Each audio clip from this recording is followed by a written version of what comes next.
Krishna Krishna Hare Krishna Krishna Hare Krishna Krishna Hare Krishna Krishna Hare Krishna Krishna Hare Krishna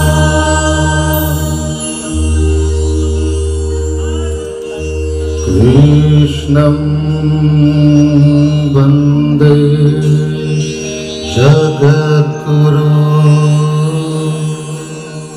Krishnam Vande Jagadguru Shri Krishnam Vande Jagadguru Om Krishnaya Vasudevaya Hare Paramatmane Pranatah Kleshanashaya Govindaya Namo Namah Govindaya Namo Namah Govindaya Namo Namah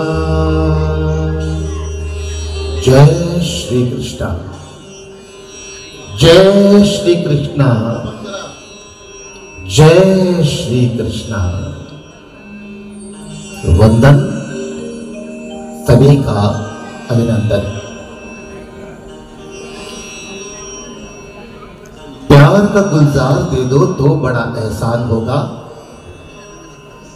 प्यार का गुलजार दे दो तो बड़ा एहसान होगा, दिल को कुछ एतबार दे दो तो बड़ा एहसान होगा। आपके दर आ गए हम हाथ में झोली लिए, हमको थोड़ा प्यार दे दो तो बड़ा एहसान होगा।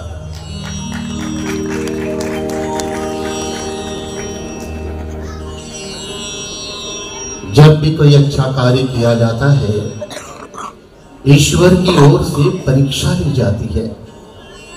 आज के इस कार्यक्रम में भी गोपीनाथ भगवान श्री कृष्ण हमारी परीक्षा ले रहे हैं। ये जो बीच में पर्दा है, ये पर्दा किसी विशेष कारण से खुल नहीं पा रहा है, तो जनता जनार्दन के दर्शन अब तक हम नहीं कर पाए हैं।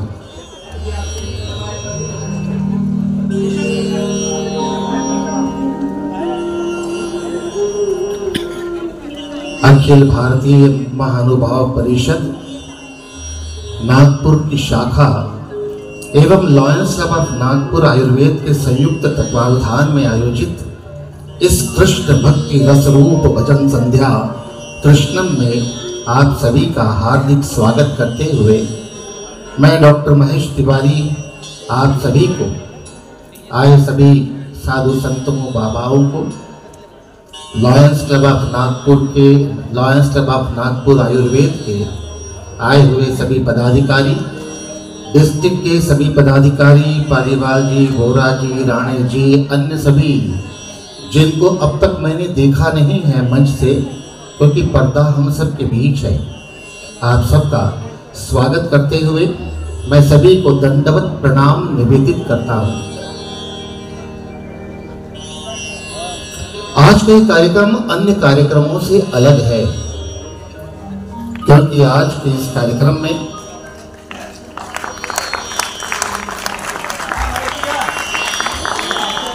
सबको वंदन। आज का ये कार्यक्रम अन्य कार्यक्रमों से अलग है। मोह माया से दूर भगवान कृष्ण की शरण में आने का कार्यक्रम है, क्योंकि भगवान कृष्ण इस जगत के जगत गुरु हैं। और यही कारण है कि आप ये समझ लीजिए कि संगीत के साथ आध्यात्म के कार्यक्रम से जुड़े हैं। और जब व्यक्ति आध्यात्म के कार्यक्रम से जुड़ता है तो माया का पर्दा अपने अपने आप हट जाना चाहिए, जैसे अभी अभी मंच का पर्दा हटाया गया। आज के इस कार्यक्रम में केवल वे भजन हम प्रस्तुत कर रहे हैं, अन्य कुछ 2, 3, 4 भजनों के साथ जिन भजनों के लेखक, संगीतकार और गायक अब इस संसार में नहीं है। लगभग 50 वर्ष पूर्व अभी अभी जो कहा गया था कि एक बड़े प्यारे कृष्ण भक्त, उन्होंने भगवान कृष्ण पर कई भजन लिखे और अपना दिल्ली में एक संगीत का समूह तैयार किया और उस संगीत के समूह के माध्यम से अपने इस धर्म के प्रचार के लिए लगातार भारतवर्ष के अलग अलग क्षेत्रों में वे गए और धर्म का प्रचार किया। वे हैं स्वर्गीय श्री उज्ज्वल सागर सूरी जी महाराज। भजनों के माध्यम से भगवान कृष्ण की भक्ति और भगवान कृष्ण की भक्ति के साथ भजनों को बड़ी तन्मयता से प्रस्तुत करने वाले इस कलाकार ने नागपुर शहर में भी एक कार्यक्रम किया था। आज वे हमारे बीच नहीं है किंतु उनके गाए हुए भजनों की स्मृति आज के इस आयोजन के आयोजक डॉक्टर देवव्रत खोबरागड़े और उनके छोटे भाई कल्याण खोबरागड़े और उनके साथ कई और साथी इनमें आज तक जागृत है। उन्हीं स्मृतियों को पुनर्जीवित करने के लिए आज की इस भक्ति संध्या का आयोजन किया गया है। परमेश्वर की भक्ति का सबसे सरल मार्ग इस कलयुग में है भजन। जिस तरह सूर्य की किरणें सारे संसार को एक जैसा प्रकाश पहुंचाती है, जिस तरह फूलों की गंध सब तरफ एक जैसी खुशबू बिखेरते हैं, जिस तरह हवा सबके लिए एक जैसी चलती है, उसी तरह भजन परमेश्वर की उनके गुणों की महक, परमेश्वर को साधने की एक शिद्दत, इन सब को लेकर भजन की प्रस्तुति किया जाती है। आज के इस कार्यक्रम में आप सभी सुधी श्रोता बैठे हैं। यदि आप आपस में बात नहीं करेंगे और ध्यान से पालीवाल जी मुझे सुनेंगे तो आपको और ज्यादा आनंद आएगा। चेतन मारवा भी बैठे हैं। ये सब परिचित चेहरे हैं जिनको बोलने में किसी तरह का संकोच न तो हम कभी महसूस करते हम होता जी नहीं कभी करेंगे। आज के इस आयोजन में जिस तरह कार्यक्रम में एक भाग lions club of Nagpur Ayurveda का है करता है, बात दोनों की एक जैसी है। परब्रह्म परमेश्वर अवतार जब सगुण साकार रूप लेकर अर्जुन को श्रीमद् भागवत गीता का उपदेश देते हैं, उस समय सारे संसार में एकमात्र ग्रंथ के सारे ग्रंथ पहले लिखे गए और बाद में उन पर कार्य आरंभ हुआ। केवल भगवान श्री कृष्ण इस जगत में एकमात्र परब्रह्म है, परमेश्वर है, जो हर तरह की सिद्धियां अपने साथ रखते थे। 16 कलाओं से हम उनकी पूजा किया करते हैं। आइए भगवान श्री कृष्ण की ओर चलने के लिए हम आगे बढ़ें। महानुभाव पंथ एक ऐसा प्रचार प्रसार के धर्म का माध्यम है जिसमें भगवान कृष्ण के अवतारों के साथ साथ अन्य अवतारों को भी समाविष्ट किया गया है। भगवान श्री कृष्ण है, स्वामी दत्तात्रेय है, स्वामी चक्रपाणि है, स्वामी गोविंद प्रभु है और अंतिम स्वामी चक्रधर है। इन सब को मिलाकर हम पंच कृष्ण कहते हैं। और आइए जिस तरह किसी भी कार्य के आरंभ में मंगलाचरण से कार्य को आरंभ केवल इसलिए किया जाता है कि कार्यक्रम को सफलता मिलेगी, इसलिए आज के इस कार्यक्रम में हम मंगलाचरण प्रस्तुत कर रहे हैं। मंगलाचरण में हम पंच कृष्ण को आह्वान करें कि इस भक्ति यात्रा की सफलता हेतु हमें ईश्वर भगवान श्री कृष्ण आशीर्वाद प्रदान करें। मेरी लिखी 4 पंक्तियों के साथ हम आरंभ करेंगे। 2 घड़ी पंच कृष्ण का ले नाम तू। सभी बाबा साधु संत मुनिजन यहाँ पर उपस्थित है। ये तो ज्ञान के भंडार हैं। ईश्वर की बातों को हम तक पहुंचाने के लिए ये सभी जागृत मंदिर है, जो हम जैसे मूढ़ अज्ञानी लोगों को कृष्ण भक्ति का ज्ञान दिया करते हैं। इनके सामने मैं वाचाल हूं, लेकिन चूंकि माइक मुझे देवदत्त खोबरागढ़े ने दिया है, इसलिए आपके सामने कुछ बोलना ये मेरा दायित्व बन गया है। ये 4 पंक्तियां हैं कि 2 घड़ी श्री कृष्ण का ले नाम तू, छोड़कर संसार के सब काम तू, 2 घड़ी का स्मरण ही रंग लाएगा, दे समय थोड़ा सुबह और शाम तो। आज जो जल थल नभ वायु और अग्नि ऐसे 5 महाभूतों में, प्रकृति की प्रत्येक कला में एवं सजीव निर्जीव वस्तु में विद्यमान है, भगवान श्री कृष्ण उन्हीं का अंश है। हम हमारी आत्माएं जो अपने अच्छे कर्मों के माध्यम से परम तत्व को पाने के लिए भगवान श्री कृष्ण की उपासना करती हैं। आज का यह आयोजन है। इस आयोजन में आप सभी समय में से समय निकाल कर आए हैं, ये आपका श्रेष्ठत्व है। क्योंकि आज के समय, आज के संसार में जब आध्यात्म की तरफ धीरे धीरे लोगों का नजरिया बदलता जा रहा है, पाश्चात्य बातें हमारे देश में हावी होती जा रही है, और ऐसे समय भजन संध्या में आप आए हैं, ये हम सब के लिए आपके द्वारा किया गया हम पर उपकार है। आप नीचे हैं, हम ऊपर हैं, केवल इसलिए हैं कि हमें प्रस्तुति देनी है। लेकिन एक जमाने में तब तराजू हुआ करता था, तो तराजू में वही पल्ला नीचे रहता था जहां पर वजन होता था। आप वजनदार हैं इसलिए नीचे हैं, हम हल्के हैं इसलिए ऊपर हैं।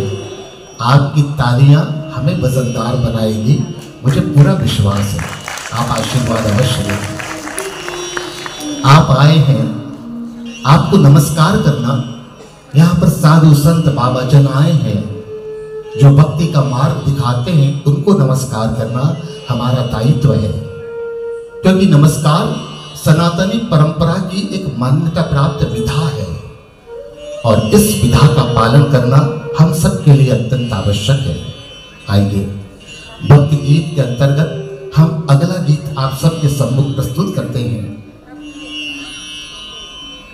वे ही दूर करते हैं सारे विकार, जो यहां संत जन बैठे हैं। ईश्वर की बातें सीधे सीधे हम समझ नहीं पाते, लेकिन ये संत जन हैं जिनके माध्यम से ईश्वर की बातें हमारी समझ में आती हैं। संत कहते हैं वे ही दूर करते हैं सारे विकार, उनसे ही ग्रहण करते हैं हम सुविचार, बुरे समय में देते ये हमको आधार, हम उनको करते दंडवत, आप सबको करते नमस्कार। आइए नमस्कार की इस विधा को 2 माध्यम से हम प्रस्तुत करेंगे। भगवान कृष्ण जिनकी बांसुरी पर सारा विश्व मोहित था, वो भी बांसुरी आज तक हम सबके साथ अलग अलग कलाकार बजाते आए हैं। भगवान कृष्ण केवल योगी राज नहीं थे, वे बड़े विशेष कलाकार थे।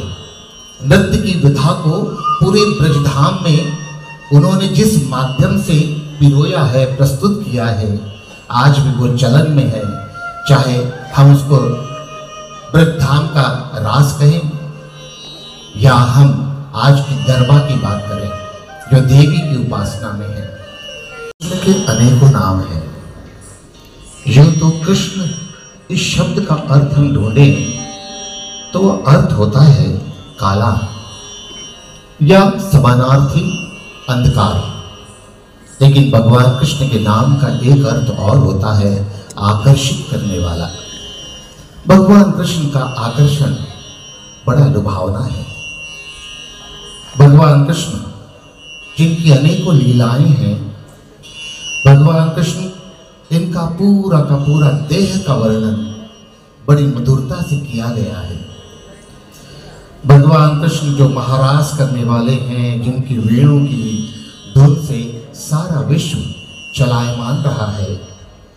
श्री कृष्ण के प्रत्येक अंग, उनकी वाणी और देह के हर भाग का बड़ा सुंदर निरूपण किया गया है।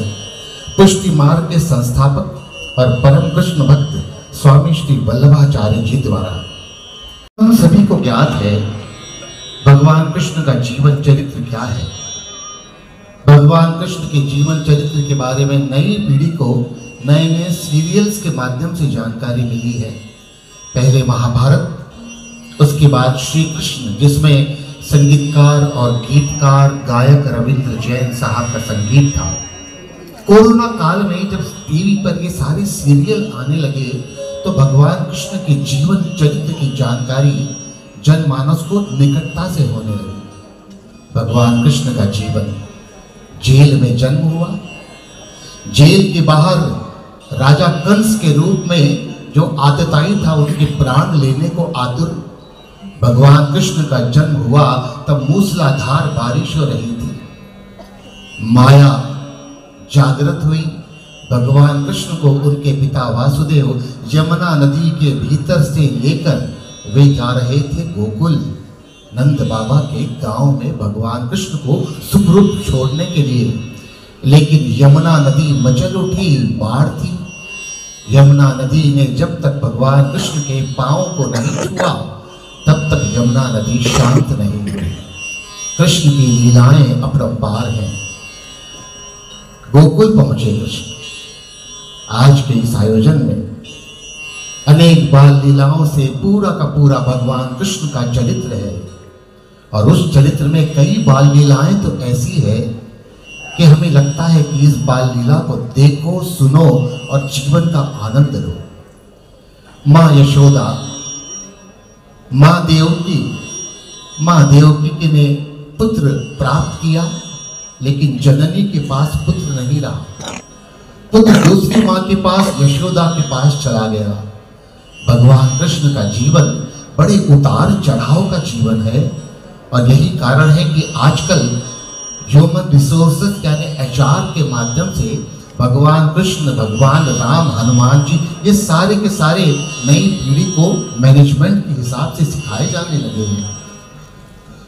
माँ यशोदा भगवान कृष्ण से भरपूर प्रेम किया करती थी, स्नेह किया करती थी।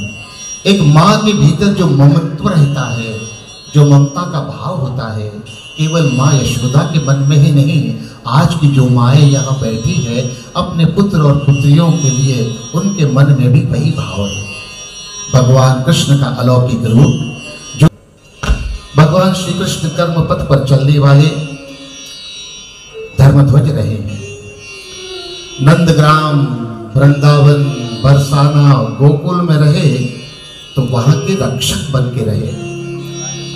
अत्याचारी राजा कंस ने जब उन्हें आमंत्रित किया मथुरा में, तो जब ब्रजधाम छोड़कर वहां गए तो वहीं के होकर रह गए।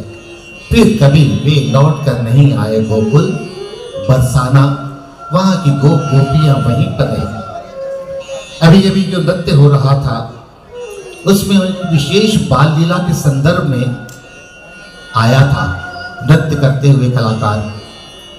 एक मुझे लघु कथा याद आती है, कृपया अपने अपने स्थान पर बैठ जाएं। लघु कथा बड़ी प्यारी है। उस समय भगवान कृष्ण की एक माखन लीला बड़ी लोकप्रिय हुई, चर्चा में भी रही, और वो है माखन चोरी की लीला। कहा जाता है भगवान कृष्ण माखन चोरी किया करते थे, लेकिन वे क्यों किया करते थे? क्योंकि उस समय भगवान कृष्ण और उनके गोप ग्वाल जो छोटे बच्चे थे उन्हें माखन नहीं मिला करता था। माखन नहीं मिला करता था, इसलिए उनको चोरी करना पड़ रहा था। भगवान कृष्ण अपने गोप ग्वालों के साथ एक एक घर जाते माखन चोरी के लिए। गांव की सारी महिलाएं जानती थी कि भगवान कृष्ण चोरी करने आते हैं, इसलिए उन्होंने माखन की मटकी ऊपर टांगनी शुरू कर दी ताकि बच्चों का हाथ वहां तक न पहुंचे। लेकिन भगवान कृष्ण एक दिन दोपहर के समय एक घर में गए माखन चोरी के लिए, ढूंढा और देखा कि मटकी ऊपर है। अपने गोप ग्वालों से कहा कि तुम समूह में तैयार हो, मैं ऊपर चढ़कर मटकी उतारता हूँ। भगवान कृष्ण समूह के साथ ऊपर चढ़े। उन्होंने देखा कि मटकी वहां पर है, लेकिन साथ में पूजा का मंदिर भी है। वहां पर भगवान की मूर्ति भी है और पास में एक घंटी है दिए के साथ में। भगवान कृष्ण को डर लगा कि कहीं घंटी बीच में बजे नहीं या गिरे नहीं। यदि ऐसा होगा तो जो मालकिन सोई है वो जाग जाएगी। भगवान कृष्ण ने आदेश देते हुए घंटी से कहा, अरे हो घंटी, मेरे गोप ग्वाल सब भूखे हैं, उनके लिए मैं माखन लेना चाहता हूं, तुम बजना मत। भगवान कृष्ण ने आदेशात्मक कहा कि मैं तुमसे कह रहा हूं, तुम बीच में बजना मत। भगवान कृष्ण ने मटकी उतारी, एक मुट्ठी में माखन लिया, एक ग्वाली को खिलाया, घंटी नहीं बजी। मक्खन लिया, दूसरे ग्वाले को खिलाया, घंटी नहीं बजी। मक्खन लिया, तीसरे ग्वाले को खिलाया, घंटी नहीं बजी। भगवान कृष्ण प्रसन्न थे कि घंटी ने उनकी बात सुन ली। भगवान कृष्ण ने चौथी मुट्ठी माखन लिया, अपने एक मित्र को खिलाया, गोप को खिलाया, घंटी नहीं बजी। भगवान कृष्ण ने सोचा सबका पेट भर रहा है, थोड़ा माखन मैं भी ग्रहण कर लूं। भगवान कृष्ण ने एक मुट्ठी माखन उठाया, जैसे ही अपने ओठों के निकट लाया, घंटी बजने लगी। भगवान कृष्ण ने घंटी से कहा, अरे ओ, तुझे मैंने पहले ही कहा था ना बजियो, क्यों बज रही हो? तो घंटी ने बड़ा मार्मिक उत्तर दिया। घंटी ने कहा कि सदियों की परंपरा को मैं कैसे तोड़ सकती हूँ? हे प्रभु, सदियों की परंपरा को मैं कैसे तोड़ सकती हूँ?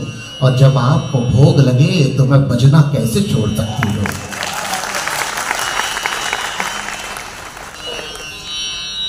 तो अपनी बात चल रही थी। गोकुल में वृंदावन गोप गोपियों पर कृष्ण के विरह में वे सभी दुखी थे।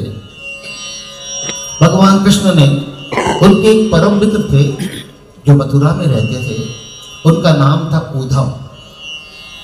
उन्होंने उद्धव से कहा कि तुम्हें भक्ति देखना है तो जाओ, वृंदावन जाओ, गोकुल जाओ, वहां पर मेरे गोप गोपी हैं, तुम तो परम ज्ञानी हो, जाकर उन्हें समझाओ कि दुख मत करो, कृष्ण सबके हैं।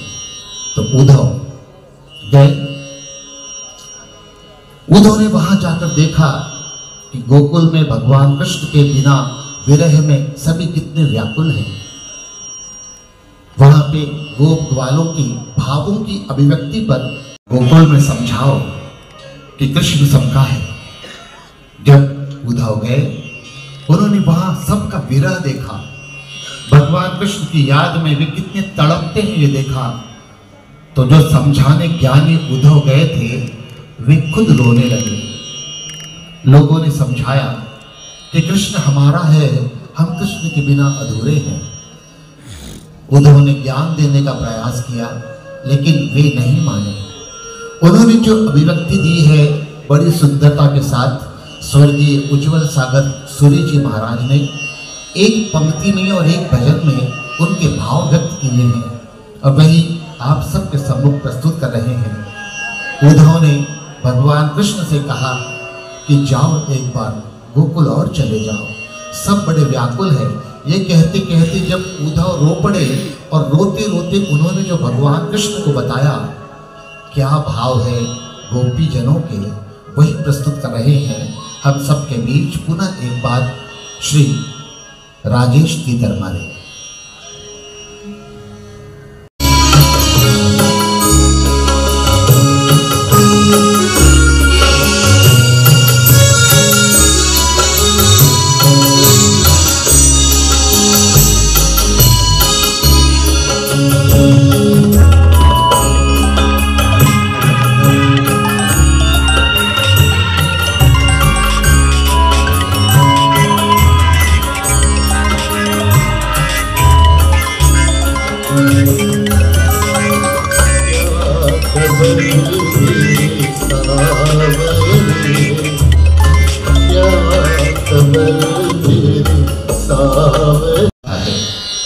जो सगुण साकार हैं तो निर्गुण निराकार भी हैं।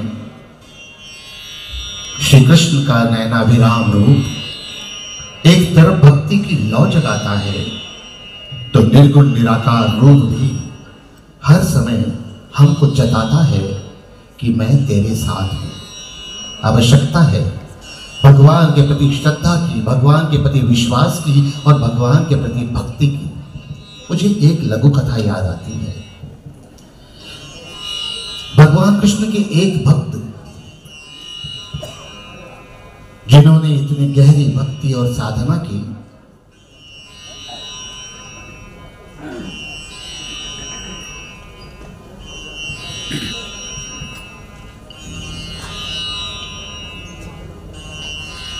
महाराज नमस्कार।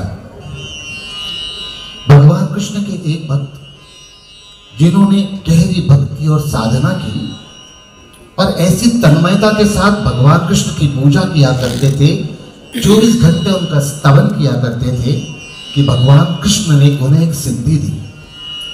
वे जब चाहे तब भगवान कृष्ण से बतिया सकते थे, बातचीत कर सकते थे। एक दिन वे गांव की नदी के किनारे चल रहे थे, अकेले चल रहे थे, कोई नहीं था। उन्होंने पीछे मुड़कर जैसे ही देखा तो रेत पर उन्हें 4 पदचिन्ह नजर आए। वो कृष्ण भक्त घबरा गए कि मैं अकेला चल रहा हूं, मेरे 2 पदचिन्ह होने चाहिए, 4 कैसे आ रहे हैं। उन्होंने भगवान कृष्ण को पुकारा और कहा, प्रभु मेरी रक्षा करो, मैं तो अकेला चल रहा हूं, 2 पदचिन्ह आने चाहिए। मैंने पीछे मुड़कर देखा तो 4 पदचिन्ह नजर आ रहे हैं, क्या कारण है मुझे बताइए। भगवान कृष्ण ने कहा, हे पुत्र निश्चिंत रहे, तेरे पीछे पीछे मैं चल रहा हूं। 2 पदचिन्ह तेरे हैं, 2 पदचिन्ह मेरे हैं। भगवान कृष्ण में उसकी आस्था, उसकी भक्ति और गहरा गई। कर्म अपनी एक अलग व्यवस्था रखते हैं। कहा गया है, कर्म प्रधान जगत रची राखा। उसके जब बुरे कर्म आए तो उसे बड़ी परेशानी होने लगी, बड़ी चिंता होने लगी। परिवार में बड़ी समस्याएं थी, बच्चों की समस्याएं थी, धर्म पत्नी की समस्याएं थी। कृष्ण भक्त बड़ा तड़पता था, भगवान से बार बार प्रार्थना करता था, प्रभु इस समस्याओं से मुझे मुक्ति प्रदान कीजिए। लेकिन कर्म के कारणों से भोगना पड़ रहा था। बड़े परेशान होकर के वो एक दिन गांव की उसी नदी से जा रहा था। रेत में उसने कुछ देर चल कर देखा पीछे तो उसे 2 चरण नजर आए। उसने बड़ी आर्त पुकार की है, भगवान जब मैं व्यवस्थित था तो मेरे साथ साथ पीछे चल रहे थे, और आज जब मैं परेशान हूं तो 2 पदचिन्ह मुझे छोड़ दिए। वाह भगवान। उसे आवाज आई, पुत्र निश्चिंत रहे, ये जो 2 पदचिन्ह है वो मेरे हैं, तेरे नहीं। भगवान यदि ये 2 पदचिन्ह आपके हैं तो मेरे पदचिन्ह कहां हैं। तो भक्त ने जब ये प्रश्न किया तो प्रभु की आवाज आई कि बेटा तेरे पदचिन्ह तुझे नजर नहीं आएंगे, क्योंकि तू तो मेरी गोदी में है। ये है भगवान कृष्ण के प्रति एक भक्त की भक्ति कि भगवान कृष्ण, यदि आप साधना करते हैं, आप भक्ति करते हैं, ईश्वर की प्रार्थना करते हैं, तो ईश्वर आपके साथ हमेशा रहता है। कण कण में बसे हैं वो, हम ढूंढते हैं मंदिर में जाकर, लेकिन समर्पित भक्ति करने वाले अनेकों भक्त हुए हैं, जैसे सूरदास, बाबा नंददास, सुदामा, चैतन्य महाप्रभु, रसखान, अक्रूर और मीराबाई। ये सब वो हैं जिन्होंने कृष्ण के प्रति, अपने आराध्य के प्रति लगातार समर्पण के भाव से भक्ति की है। इन सब में कृष्ण भक्त मीराबाई सबसे अलग थी। अपने बाल्यकाल से ही उनकी प्रीत श्री कृष्ण से जुड़ गई थी। उन्होंने एक भजन में लिखा है कि मेरे तो गिरधर गोपाल दूसरों में कोई। साथ में ये भी लिखा कि ऐरी मैं तो प्रेम दीवानी, मेरो दर्द न जाने कोई। ये भी लिखा जिसे अनूप जी ने गाया ऐसी लागी लगन मीरा हो गई मगन, वो तो गली गली प्रभु गुण गाने लगी। विष का प्याला राणा भेजा, पीकर मीरा हंसी रे, पद घुंघरू बांध मीरा नाची रे। संभवतः मीराबाई के जीवन के दर्द की अभिव्यक्ति पर यूं तो अनेकों गीत भजन लिखे गए हैं, लेकिन एक ऐसा भजन है जो कुछ फिल्मी टच के साथ में है, एक फिल्म का है, लेकिन भगवान कृष्ण के प्रति समर्पित है। आज तो गए, जाने की बात थी तो उन्होंने ज्यादा विचार नहीं किया, सोचे आयोजक व्यस्त है, चलो मैं चलता हूं अकेला। अकेले जाते जाते एक कुएं में गिर पड़े। भगवान कृष्ण को पुकारा, कृष्ण आए, कुएं से बाहर निकाला और सूरदास से कहा, सूरदास मैं तुमको तुम्हारी आंखें देता हूं, लो आंखें। जब सूरदास की आंखें आ गई, उन्होंने प्रभु को देखा और इधर उधर देखकर कहा, प्रभु मुझे फिर से अंधत्व दे दीजिए, फिर से मुझे अंधा बना दीजिए। भगवान ने पूछा, क्यों सूरदास, तुम आंखें क्यों नहीं चाहते?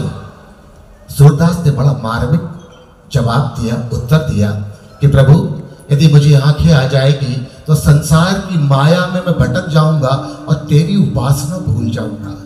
यदि आंखें नहीं रहेगी तो तेरा ध्यान सदा लगा रहेगा। ऐसे सूरदास के जीवन पर श्री कृष्ण नाम की औषधि जो खरी नीयत से खाए, श्री कृष्ण नाम की औषधि जो खरी नीयत से खाए, अंग रोग व्यापे नहीं, महारोग मिट जाए। आश्रम में विद्यार्जन करने गए। वहां पर कपिला नगरी की निवासी सुदामा का उनसे निकटतम सहवास हुआ। वे उनके सहपाठी थे। भगवान कृष्ण के प्रति उनकी आस्था, उनकी भक्ति से वे भगवान कृष्ण के अनन्य मित्र बन गए। विद्यार्जन समाप्त हुआ, अपने अपने गांव, अपने अपने देश सभी लौट गए। इधर भगवान कृष्ण द्वारका में जा बसे और द्वारकाधीश कहलाने लगे।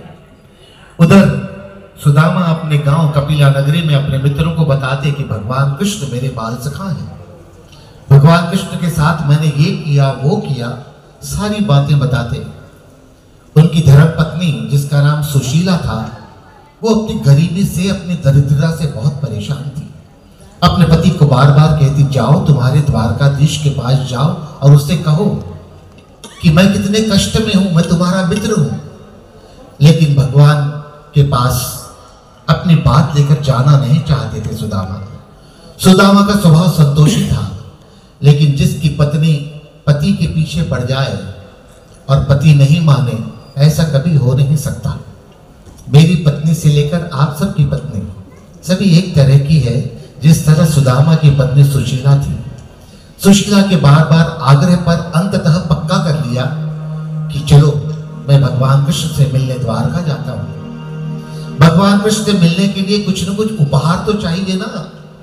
सुशीला से कहा तो सुशीला ने एक पुराने जीर्ण शीर्ण वस्त्र में कुछ चावल कहीं से मांग कर लाए और वो चावल बांध करके पोटली बना दी।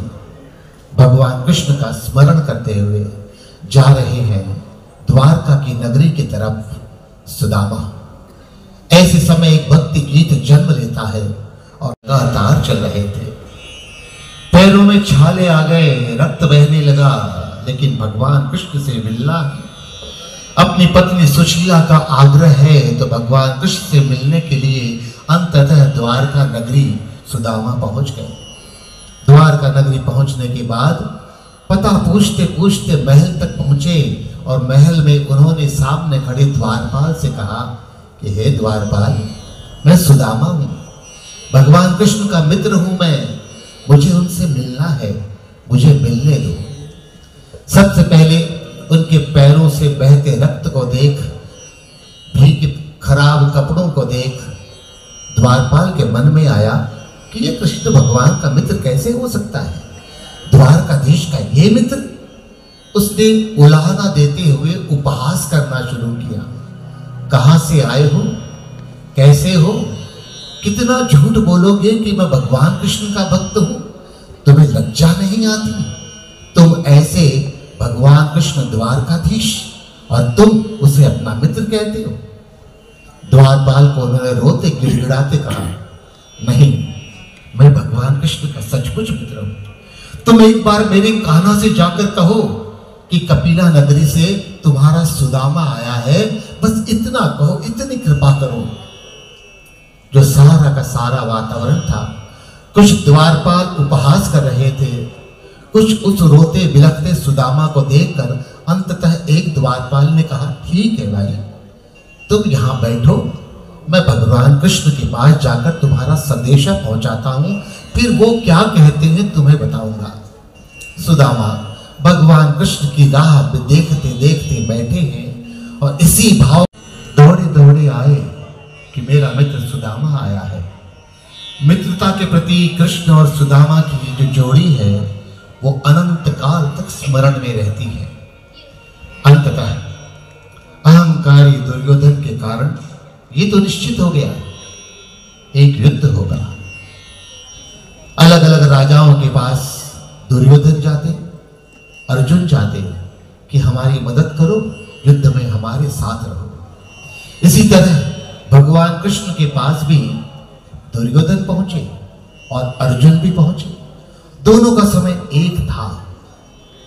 दुर्योधन अहंकार में डूबे भगवान कृष्ण के सर के पास जाकर बैठे और अर्जुन दासत्व को धारण कर भगवान कृष्ण के चरणों के पास बैठे। नींद में भगवान कृष्ण थे, जागे और जागते उठे तो सबसे पहले दृष्टि अर्जुन की तरफ गई और अर्जुन से पूछा, अर्जुन कहो कैसे आना हुआ मित्र। दुर्योधन ने तुरंत कहा, मैं पहले आया, आपने मुझे नहीं देखा। कृष्ण ने कहा, दुर्योधन जैसे मैं निद्रा से जागा सबसे पहले मेरा ध्यान अर्जुन की तरफ गया और तुम देखो अर्जुन तुमसे छोटा है, पहले छोटे का अधिकार है। अर्जुन मांगो क्या चाहते हो। अर्जुन ने कहा, भगवान युद्ध होना निश्चित है, मेरी आपसे करबद्ध प्रार्थना है कि आप पांडवों की तरफ रहे। कृष्ण ने कहा, अर्जुन समझो, एक तरफ यादव सेना है, एक तरफ मैं अकेला, वो भी शस्त्र नहीं उठाऊंगा ऐसी मैंने प्रतिज्ञा की है, तुम मुझे ले रहे हो। अर्जुन ने कहा, भगवान आप मेरे सखा हैं, मैं आपके अलावा किसी और क्यों मांगू, मैं तो केवल आपको चाहता हूं, आप अस्त्र शस्त्र उठाएं न उठाएं यह आपकी प्रतिज्ञा है, मुझे आप चाहिए।